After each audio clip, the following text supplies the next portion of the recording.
Last lecture में हम लोगों ने देखा था what do mean by chemical reaction. So इस लेक्चर में हम लोग देखने वाले हैं what do mean by chemical equation. Chemical equation होता क्या है? Chemical equation is symbolic representation of chemical reaction in which two और more substance undergoes chemical reaction to form new products. ठीक है, अब ये जो केमिकल इक्वेशन है इसे रिप्रेजेंट करने के दो तरीके। The first one is word form and second one is symbolic form. अब हम लोग क्या करते हैं, एक एग्जांपल देखते हैं। अब हम लोग को क्या करना है, एक मैग्नीशियम रिबन लेना है। अब मैग्नीशियम रिबन को हम लोग क्या करेंगे, बर्न करेंगे, एंड बर्निंग हमेशा होता है इन प्रेजेंस ऑफ ऑक्सीजन।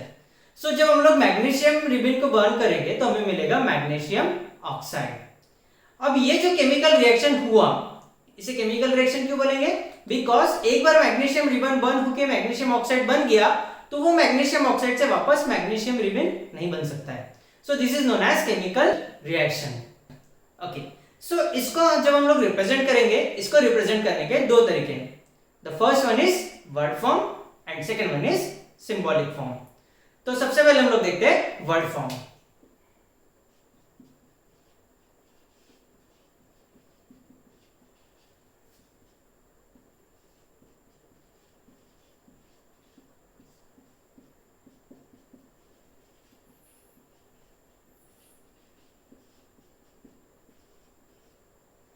अब इस रिएक्शन में रिएक्टेंट्स कौन कौन से हैं?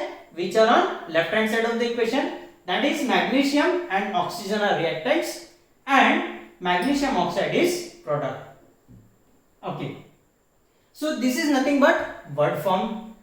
सो अब दूसरा फॉर्म कौन सा है? Symbolic form. सिंबॉलिक फॉर्म में हमें क्या करना पड़ेगा, इनके सिंबल्स लिखने पड़ेंगे। सो मैग्नीशियम इज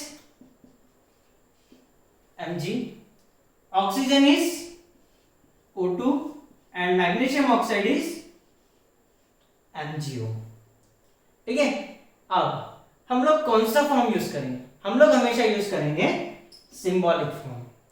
वो क्यों? बिकॉज जब हम लोग वर्ड फॉर्म में लिखते हैं तो हमें वर्ड फॉर्म ये नहीं बताता है कि मैग्नीशियम के कितने एटम इस रिएक्शन में पार्ट ले रहे हैं, ऑक्सीजन के कितने एटम पार्ट ले रहे हैं, फिर उसके बाद मैग्नीशियम ऑक्साइड कितने बन रहे हैं, ये हमें नहीं इंफॉर्मेशन मिल रहा है।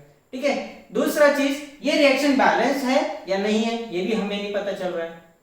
सो हम लोग क्या करेंगे, हम लोग यूज करेंगे सिंबॉलिक फॉर्म। तो हमें क्या मिला है, मैग्नीशियम ऑक्साइड। इसको हम लोग क्या करते हैं, एक इक्वेशन नंबर 1 डिनोट कर देते हैं। ठीक है, अब क्लास 10 पे हम लोगों ने पढ़ा था law of conservation of mass. ठीक है, अब law of conservation of mass क्या बोलता है, in a chemical reaction mass can neither be created nor be destroyed. So इसका मतलब क्या होता है कि बिफोर रिएक्शन मैग्नीशियम के जितने एटम्स है उतने ही रिएक्शन के बाद में भी होने चाहिए। ठीक है, अब यहाँ पे मैग्नीशियम कितना है, 1 है, यहाँ पे मैग्नीशियम के कितने एटम्स है, एक ही है। सो मैग्नीशियम स्टेबल है। ओके, दूसरा ऑक्सीजन रिएक्टेंट साइड में कितने हैं, 2 है, प्रोडक्ट साइड में कितने हैं, एक ही है। So we can say that this reaction is not balanced. तो हमें क्या करना पड़ेगा, as per law of conservation of mass हमें इसे क्या करना है, बैलेंस करना है। बिफोर बैलेंसिंग दिस इक्वेशन हम लोग देखने वाले हैं what do mean bye balanced chemical equation. Balanced chemical equation बोले तो कौन से इक्वेशंस, जिनमें जो एटम है रिएक्टेंट साइड में जितने एटम्स है उतने ही एटम्स प्रोडक्ट साइड में होने चाहिए। हम लोग क्या बोल सकते हैं कि रिएक्शन जो है बैलेंस्ड है। So how can you define balanced chemical equation? The reaction in which total mass of elements present in the reactant side is equal to total mass of elements present in product side. It may be either elements or compounds. तभी जाके हम लोग बोलेंगे that is balanced chemical equation. In the next lecture we are going to see how to balance chemical equation. अब हम लोग क्या करते हैं, एक एग्जांपल देखते हैं। When zinc reacts with dilute sulfuric acid, तब क्या होगा? जिंक का फॉर्मूला है Zn and sulphuric acid is H2SO4। तब क्या होगा, जिंक क्या करेगा, हाइड्रोजन को वहां से डिस्प्लेस कर देगा और SO4 के साथ में कंपाउंड फॉर्म करेगा, that is zinc sulphate.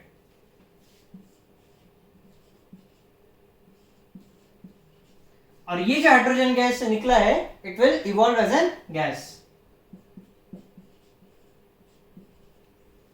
This is zinc,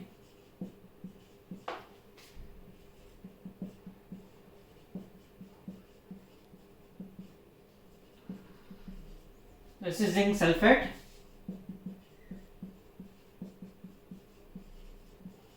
this is hydrogen gas.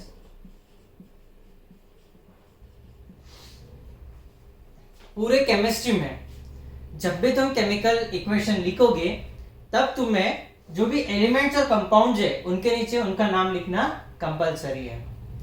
Okay, अब ये क्या हुआ, जिंक रिएक्ट हुआ किसके साथ में, डायरेक्ट सल्फ्यूरिक एसिड के साथ में, एंड फॉर्म किया जिंक सल्फेट और हाइड्रोजन गैस रिलीज हुआ। अब हमें क्या करना है, चेक करना है whether this reaction is balanced और नॉट। तो उसके लिए हम लोग क्या करेंगे, एक टेबल बनाएंगे। सबसे पहले क्या होगा, पहला कॉलम एलिमेंट्स, फिर उसके बाद में number of atoms in reactant side, and तीसरा कॉलम होगा number of atoms in product side.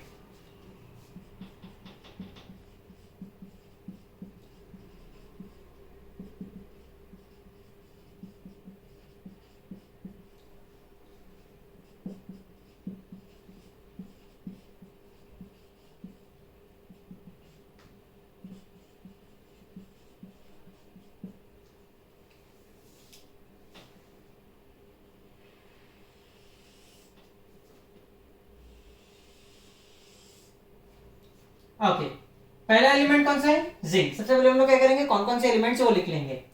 एक है जिंक, दूसरा हाइड्रोजन, तीसरा सल्फर, एंड चौथा ऑक्सीजन।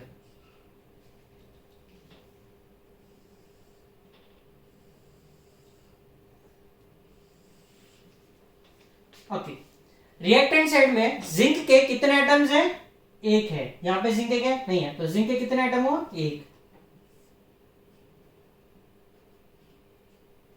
एंड जिंक के प्रोडक्ट साइड में कितने, यहां पे भी एक ही एटम है। ओके, जिंक के बाद में हम लोग देखेंगे हाइड्रोजन। हाइड्रोजन यहां पे कितने, दो ही एटम्स है। So that means hydrogen is 2 in reactant side, and in product side again hydrogen 2 atoms. तीसरा सल्फर, सल्फर के रिएक्टेंट साइड में कितने, एक ही एटम है। तो that means sulphur reactant side एक, एंड प्रोडक्ट साइड में सल्फर कितना है, 1, again 1। And the last one is oxygen. Oxygen यहां पे कितना है, O4। दैट मीन्स ऑक्सीजन के कितने, 4 एटम्स हैं। And on product side again O4, that means 4 atoms of oxygen. हो गया। नाउ कंपेयरिंग बोथ साइड्स, कौन सा, number of atoms in reactant side and number of atoms in product side. Zinc के एक है, हाइड्रोजन रिएक्टेंट्स में 2, products में 2, sulphur reactants में 1, प्रोडक्ट में 1, and the last one is oxygen, reactant में 4 and product में 4. So from the above table we can say that this chemical equation is balanced equation. Next lecture में हम लोग क्या करेंगे, कुछ इक्वेशंस को बैलेंस करने का कोशिश करेंगे।